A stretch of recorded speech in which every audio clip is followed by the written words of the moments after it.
Hello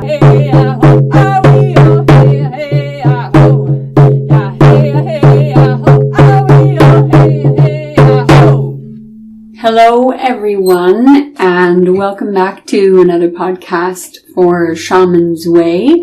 I am delighted that you are tuning in, and I am looking forward to sharing with you the topic Tales from the Underworld. What exactly does that mean? For me, this is a personal podcast because I want to share with you stories from my own journeys, written from my own journals, in the hope that, it may encourage you to journey for yourself. If you are journeying for yourself, maybe it will give you some ideas as to what you can journey on, or perhaps you can write a comment and share what you have journeyed and how it is possibly the similar or different or even, beautifully more intense and deep. This is a journey that comes from 2007. I was looking for information on masks. What do I mean by looking for information on masks? I have worked for many years within my own practice, my personal practice, not my healing practice, in releasing and recognizing masks.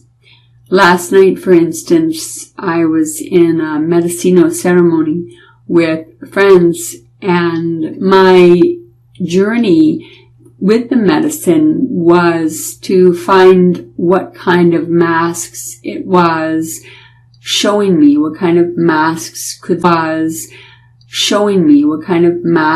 could the little people reveal to me. What I really gathered and took to heart from the journey with the little people was that my masks are so contained within me that the journey to find the beginning goes back so many doorways that it is challenging to find the root. Where I wanted to go with removing a mask or viewing a mask. And I needed Spirit's help to find the mask because I am looking through the mask and I don't necessarily know what my mask looks like. The journey that I had last night, really, masks are related to a single definite particular route, and it has been an interesting journey to find what are the branches of the main route. I haven't found the main route consciously for my masks. I'm sure that if I thought long and hard, I could certainly find roots for my masks, or at least one particular route. But I wanted to share with you probably one of the more vulnerable masks that I wore for a long time, was unaware of, and it was in a journey to find out masks that this particular one was revealed to me. Emotional manipulation, I'm reading straight from my notes, is a cold one to face. Not a mask I ever asked to see, but one I will no longer allow for space in my life.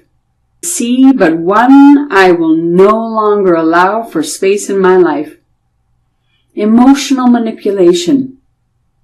It's a pattern. It's a pattern where I create a need for me in someone else's life. I fulfill the need and they are healed. I get a feeling and then develop a pattern. The pattern is I have a need to be needed. Crap, that one sucks. I never saw that one coming. I recognize it. I don't have to be needed. I can be wanted because of who I am and not for the fix for a current problem that I then be the solution or create a remedy. Ritual is the pattern, is the way to cut the pattern. Healthy connections, healthy relationships. I still struggle with numb. Simply the absence of feeling? Is feeling every moment essential? I don't know. The pattern of not acknowledging the absence of feeling, moving into my body and be grateful for feeling. The dawning of personal compassion and to stand in the place of emotion and be emotional. Touch the energy of my own reading and read from this here in public. I see the gifting of both, direction and redirection. Little Raven is a lesson of self-awareness, the necessity to be present, the ability to listen. The forests Little Raven has shown me are thick and hidden. I have to walk so very slowly to see where I am going. The pace is teaching me what I still need to see behind me, what I am impatient to see, and what I am stalling to acknowledge. At the most basic of levels, patience is something I have when I'm excited. So I want to thank the spirits for the new patterns of recognition. Flying with Little Raven has shown me that I can be patient. I am content where I am. I do not have to rush anything. Standing in the center of chaos, having the freedom to live in peace, embrace my shadow side. I am free to feel everything. I can stop and breathe. It is real. You can breathe. Hold your breath and it will go away. Breathe. It's all very real. Everything is very real. It will go away. Breathe. It's all very real. Everything is very real. Don't panic. It is exactly as it's supposed to be. Breathe. Remember to breathe. Go slowly. It is in the silence that I will hear the words. Not everything as we journey into the underworlds gives us love and compassion. Perhaps the most compassionate aspect of any type of personal work are the hard parts, are the hard pieces, are the pieces of shadow. I didn't truly see myself as an emotional manipulator until I saw that in my journey. Now, how did I stop being an emotional manipulator? I believe I stopped the vast majority of emotional manipulation, not allowing myself to jump in and to rescue anyone, but only to offer assistance if it is asked for. And I am very cautious not to share, I practice shamanism. There are many magical things I do. There's much magic that I hold for blah, blah, blah, blah, blah. Instead of sharing that aspect of myself, I stand back and allow those that spirit sends to me to see me, to recognize me. Therefore, I am not creating a need. I am not creating or giving myself as a remedy. What I am simply doing is that I am wanted because of who I am, because I'm seen in that light and in that way. It was humbling, and at also times to see yourself, it can be humiliating in the recognition that perhaps you are not, or I was not as perfect as I thought I was. Not that I ever had some preconceived notion of absolute perfection, but I think that as we journey into the depths of who we are, if we don't unearth the uncomfortable parts of ourselves, I'm not sure that we can change and grow in healthy manners. This is another journey I wanted to share from you. They're not all dark. I don't think they're all dark, but I've had some fantastic and wonderful journeys into the spirit world and into the lower world. What I had asked the spirits to do, spirits to do. And this one comes from 2002. So I still was running circles at that time, and the circle had gone through many changes. And in the newness of what, I was seeking in a ritual, what is the roles of each person within the circle? And what is the energy you're going to pull into ritual? These were the questions I was asking myself. That is the ritual. We are the circle. We are the core. We are the connections to the spirits that linger, the earth. We are the pathway to the spirits to cross over, the outer core. They are the guardians of the core. Last, really guardians, but the rest are once and never at all. So you don't know how you will react.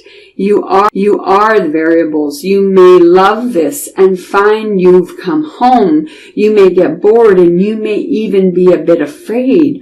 Our role is to hold the ritual and to be the foundation.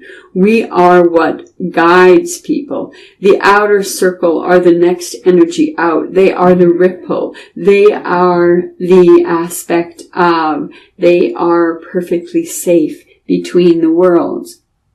That journey, that meditation, that aspect, I was looking at the differences within the circle, because journeying to find the spirits, the ones that I am working with in the spiritual world, I want to get their feedback on what I don't necessarily see. And I had journeyed to the different aspects and elements of holding circle, anywhere from 20 people to 45 people. It would really depend on the mood of the people. So this particular journey, I was asking about the energetic effects. So in the circle that I was leading at the time, there was a core of individuals who would come to almost every circle, had a practice and a study of their own, and had not really come to me as newbies. And they were very much the energy that I would call upon when we were doing big work, or when I needed some fun and some frivolity because we were dealing with a heavy subject. So I enjoyed having people who were hecklers in my circle, who would tease me as I was talking, who would act like the heyoka. And the heyoka are the bounds within ritual, and they lighten the mood, or they throw the energy off to see what kind of energy the shaman herself could hold or himself could hold. So that circle also acted as that opportunity, or that ability for me to stay fairly balanced and fairly grounded. And then I talk about the second circle, the outer core.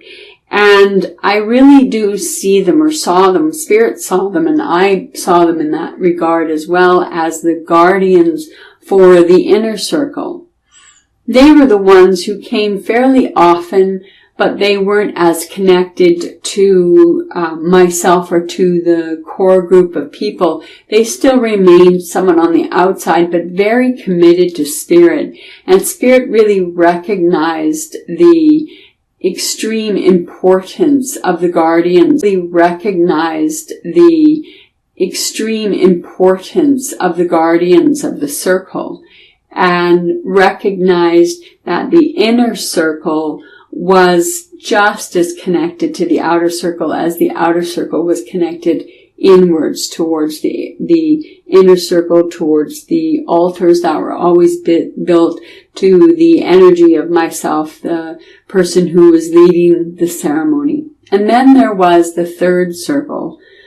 The third circle were the individuals who came once, or who came a couple of times and never came again, to the people who were never comfortable with the practice of shamanism, or, the way that I see things is that There are many skiers, water skiers on the Lake of Spirituality, and some people even still, and yet other people see an island in the Lake of Spirituality and they park their boat, probably forget about their boat, build up a camp and forever learn to live within the Lake of Spirituality.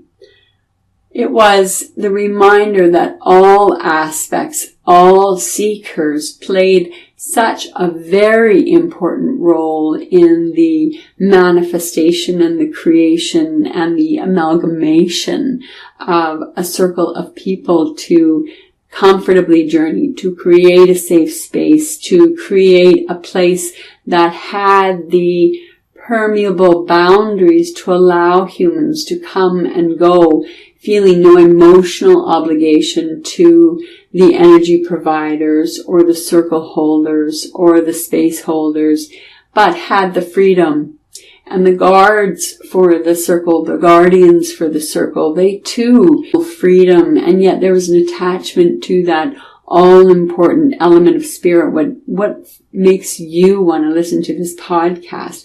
What makes you want to practice by yourself? What makes you want to practice with a group? These are all aspects of what my journey and what the spirits taught me. Where do you sit in the circle? Where do you fit on that lake of spirituality? Are you a water skier, tempting and tasting many things? Are you a fisher that will stay in one spot for a period of time, catch the limit and then move to another spot or another lake? Or are you the person who does set up camp in the island in the center of the lake of spirituality? Could you be one of the hermits in India who practices yogi? Could you be the apprentice or the initiates who spend 40 days and the apprentice or the initiates who spend 40 days and 40 nights out in the privacy of spirit in order to find oneself? These are questions that I like to ask people. Where do you stand? But I really would not have had the completeness of the vision or the succinct explanation of that energy if I had first not journeyed to spirit so many years ago to help me to understand the dynamics of spiritual energy. I really appreciate the ability of them to show me who I am in that same web and on that same web as everybody else. I want to talk about another journey that I had. I like to journey ahead of time to find out what kind of altar spirit wants or where we will all fit on the medicine wheel. And I started to work with the medicine wheel as a conduit, as this is the conduit of information in, information out.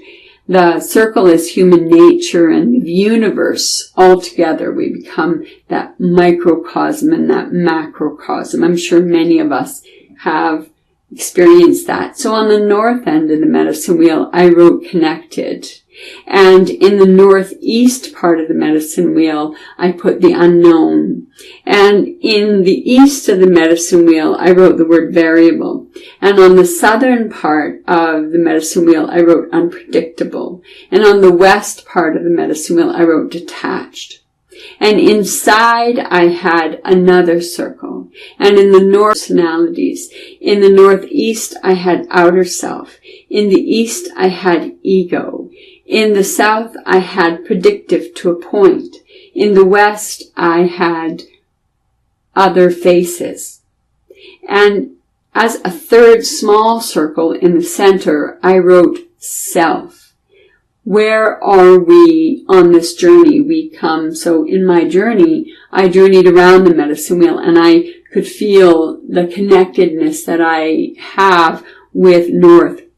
The northeast of the medicine wheel is really from what Spirit has taught me over the years, even as early as 17 years ago. We started talking about the northeast as being the unknown or the part of that vacant part of your back or that vulnerable part of your back. And as we come into East, and as we come into the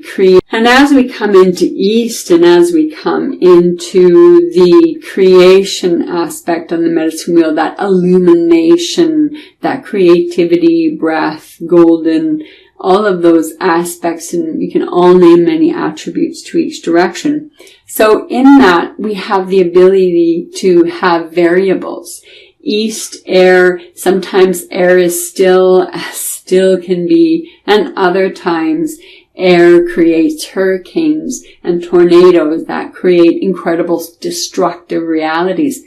That is one of the variables that I placed on the east of the medicine wheel. On the south of the medicine wheel, I felt connected by spirit to experience unpredictability. For me, south is the fire aspect of the wheel. It's also the youth aspect to the wheel. And when we are young and not in who we are or what we may become, we are unpredictable. Many times we don't have the mood regulation that we are able to achieve, hopefully, as we age. As we age, we begin to become more able to step back, and instead of being reactionary to something, we are able to be aware, present, and then respond from that place of presence and awareness and knowing of self. On the west side of the medicine wheel, I wrote Detached, and where Spirit and I were journeying on this particular wheel, as we move into the western part of the medicine wheel, we run into the deep psyche, we run into the deep conscious self. We also begin to turn on the medicine wheel here to that place of the grandmother and the grandfather, the time when we are aging and we are moving outside of active society, and we're moving more into that internal nature, that seeking, who am I? I've lived this many years of my life. What was the purpose? How am I achieving, manifesting, creating, embracing that aspect? So we begin to detach from things. We detach sometimes from people. We detach from jobs, from careers, whether it's through retirement, whether it's through illness, whether it is through turning the magical age and having to retire. It could be from death. It could be selling a house and downsizing because you no longer need 2,000 square feet to just you and your partner, because you no longer need 2,000 square feet to just you and your partner, or you and yourself, or you and your pets. I don't know. But on the west of the wheel, Spirit really began to show me the untwining or the untangling of the webs that keep us so very connected. And when we came into the north on the inner medicine wheel, it was, again, another lesson. This was even years before my very first journey that I shared with you earlier. It talked about other personalities. We all have more than one aspect to ourself. I, for my whole life, have always had two names. I have had Kriket, which has been my nickname my entire life, and then I have my legal name. And I have two very separate identities, suggesting that I have dissociative identity disorder. I am conscious of when I am more invested in being Kriket and more invested in being in my legal name. We have personalities or aspects of ourselves that come out when we talk to a small child that we love, and we're trying to explain why ice cream 5 minutes before supper might not be such a good idea, where if we stand back and we're talking to a coworker that we are intimidated by, we become more meek and more mild, and we may not be able to find words that we could so easily convey to that 2-year-old. So are they personalities, sub-personalities, or personal aspects? I think that might be a decision that you would have to make. But in the spirit world, they don't always differentiate between such finer points of psychology. I was shown a simplistic view of the human behavior and human actions and reactions. And the outer self in the Northeast, the outer self, I think that's an aspect of other personalities, and that's certainly an aspect of masks. And even if we look into, very, very briefly, into astrology, we have the sun sign, which is that outer personality. We have the moon sign, which is our emotional personality. And then we have the ascendant sign, which is that mask that we present the world. And that outer self helps us to navigate if we have come from emotionally, physically, sexually abusive childhoods. We learn very quickly how to be an outer self and how to be an inner protected self. As we move east on the medicine wheel in that second wheel, it becomes to ego, and ego is the same edge as variable. Ego is variable. Ego is that which protects us, and ego is also that which sacrifices us for our own, for our own failure or falling. So ego is what attaches you to a person, but ego is also what makes you draw away from people. I don't want people to see I'm hurt. I don't want people to see I'm vulnerable. I don't want blah, blah, blah, blah, blah. Fill in the blank. Ego is an important reality and construction for our personality. However, what shamanism really helps me to bring together as I journey through the lower world are ways of recognizing ego, softening my ego, and standing more in the place of spirit. So stand in the place of compassion, standing more in the place of spirit. So stand in the place of compassion, stand in the place of love, stand in the place of non-judgment, stand in the place of acceptance.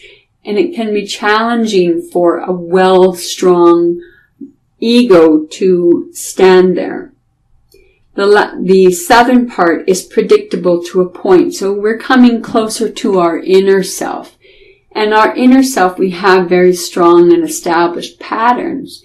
And in those strong and established patterns, my sister could say, I'm going to present my sister with this, and she's going to get mad at me. However, what my sister isn't always aware of is how much work I've done and how much change that has happened. So at times she will be my sister and attempt to trigger me through teasing or through, badgering in a sense where we behaved with strong in ego, strong in defensiveness, strong in no ability to emotionally relate. And my predictability has shifted where now I'm calmer, or I laugh, or I brush off her comments because I'm not invested in what her perception of me is so much anymore as when I was a younger person, still very involved in receiving the picture of myself based on how others perceive me. The picture of myself is now based on how I perceive myself and how I'm perceived by spirit.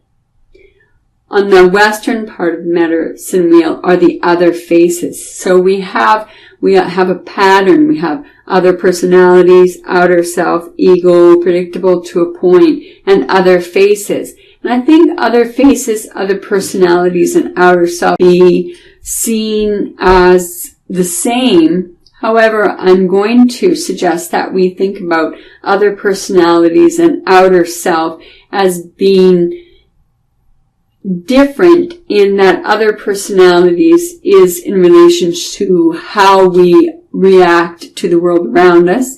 Our outer self is generally our self of protection. What we wear is the outer self. And the other faces, I believe, I will take from myself. If I am working in my day job, my outer face, my face is generally that of an employee who works with people and situations of damage and woundedness and hurt. when I'm doing, and so I have wear the face of compassion. Oftentimes, not every day, but often doing, and so I have wear the face of compassion. Oftentimes, not every day, but oftentimes.